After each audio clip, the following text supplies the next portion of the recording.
11, TV or not TV? Wow, Friday was a great adventure because AJ took me on the school bus. It was noisy and smelly and very, very bumpy, and just took about everyone on the bus wanted to get a good look at me, including the driver, Miss Victoria. It was exciting, almost too exciting because AJ couldn't hold my cage steady, and I was slipping and sliding and bouncing until I was quite dizzy. Sorry, Humphrey, I'm trying to hold still, AJ told me as someone bumped his elbow and sent me sprawling on the floor of my cage.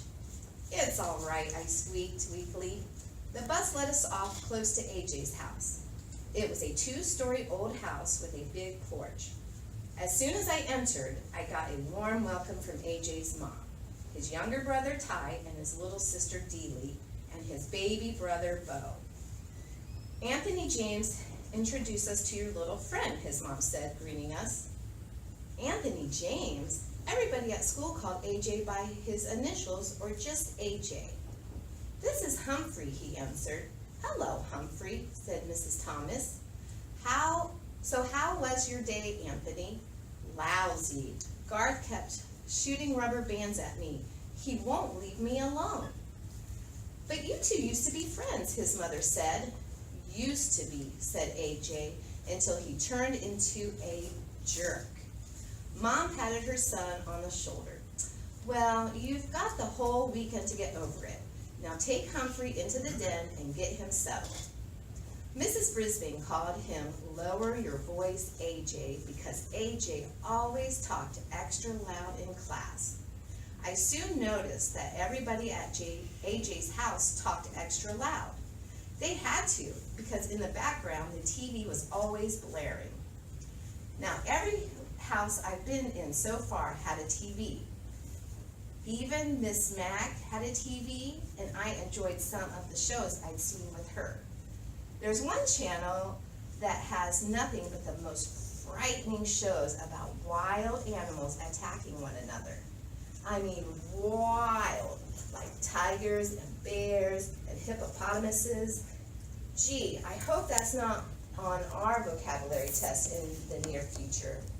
Those shows make me appreciate the protection of a nice cage, as long as the lock doesn't quite lock.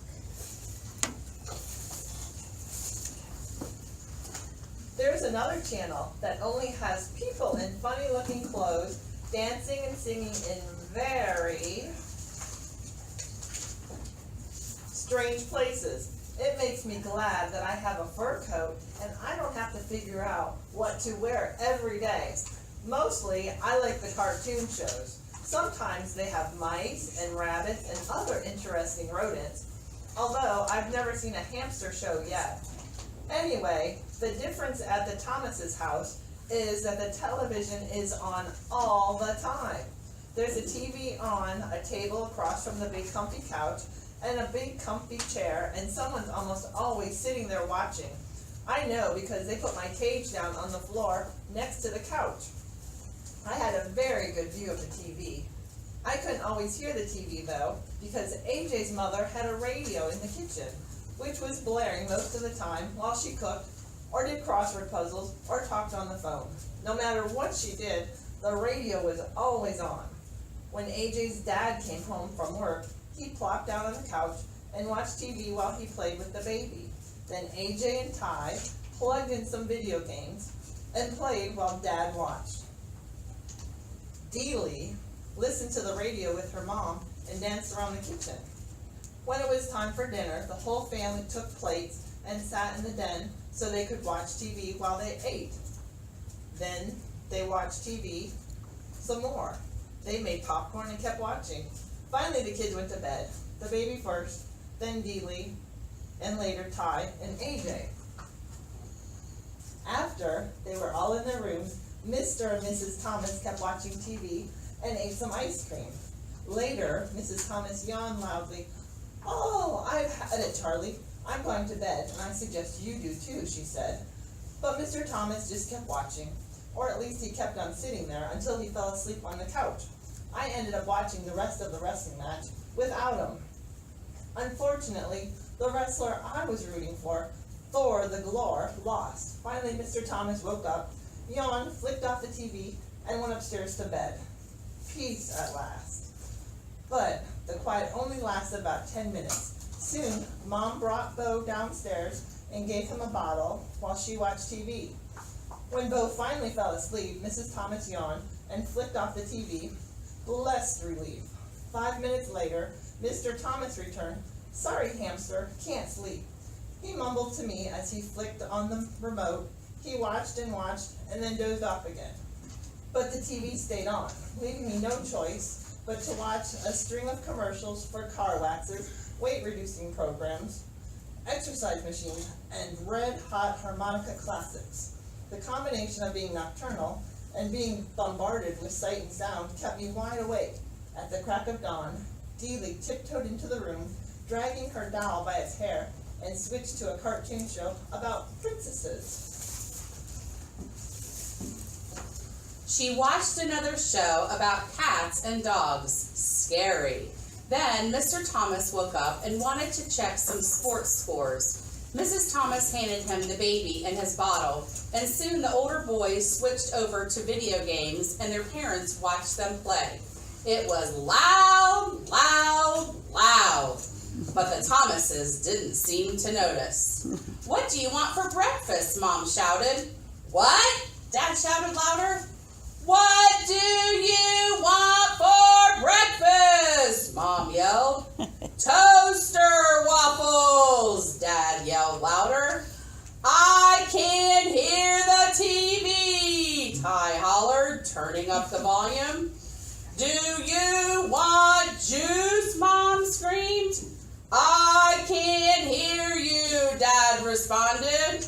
And so it went. With each new question, the sound on the TV would be turned up higher and higher until it was positively deafening. Then Mom switched on her radio. The Thomases were a perfectly nice family, but I could tell it was going to be a very long and noisy weekend unless I came up with a plan. So I spun on my wheel for a while to help me think. And I thought and thought and thought some more. And then it came, the big idea. I probably would have to come up with it sooner if I could have heard myself think. Around noon, the Thomases were all watching the football game on TV. Or rather, Mr. Thomas was watching the football game on the TV while AJ and Ty shouted questions at him. Mrs. Thomas was in the kitchen listening to the radio and talking on the phone. Dealey played peekaboo with the baby in her cozy chair.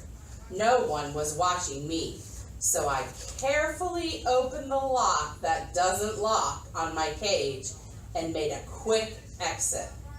Naturally, no one could hear me skittering across the floor as I made my way around the outside of the room, over to the space behind the TV cart.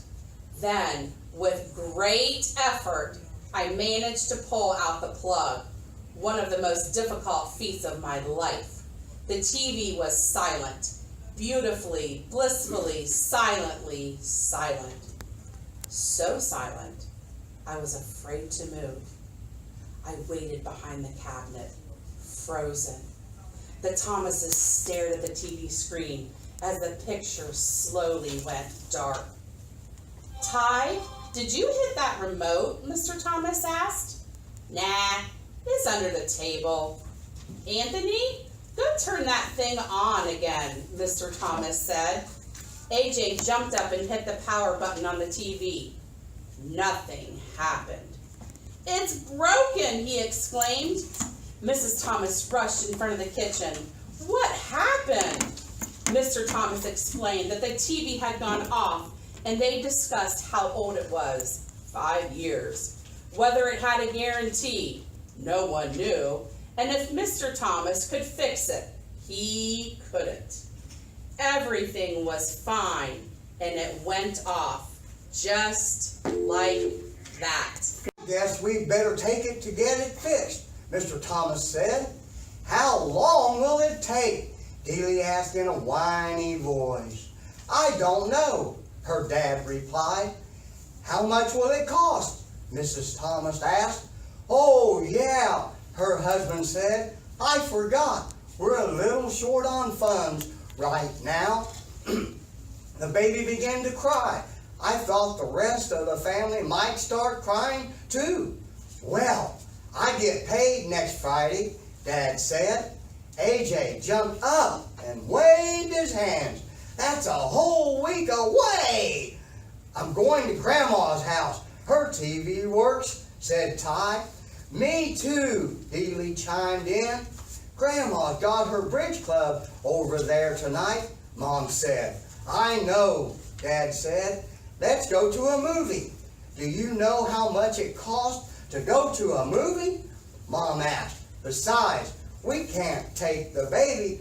Oh, they whined and bickered for a while. They got so loud, I managed to scamper back to my cage, unnoticed. Then I guess I dozed off. Remember, I had hardly had a wink of sleep since I arrived. The bickering was a nice, soothing background after all that racket. I was only half asleep when the squabbling changed. But there's nothing to do, Dealey whined. Her father chuckled. Nothing to do? Girl, my brothers and I used to spend weekends at my grandma's house, and she never had a TV. Wouldn't allow it.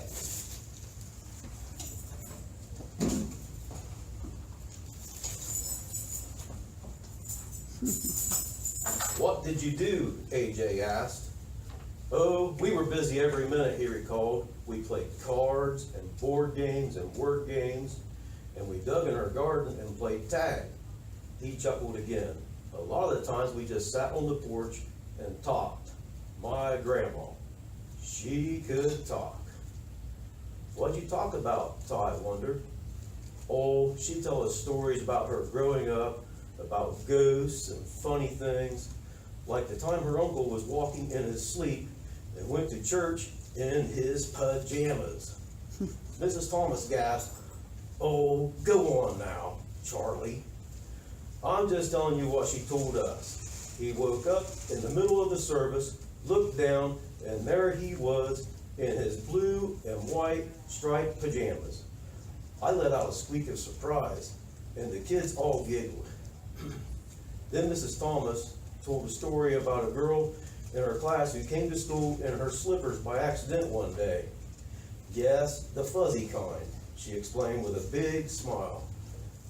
They talked, and Dad got out some cards, and they played a game called Crazy Eights, and another one called Pig, where they put their fingers on their noses and laughed like hyenas.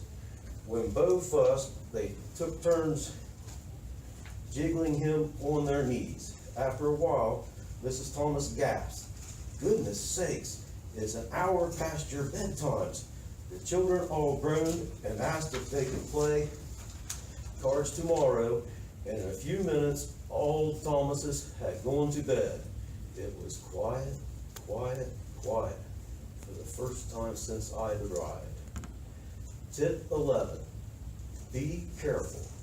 If set free, hamsters are experts at disappearing in a room.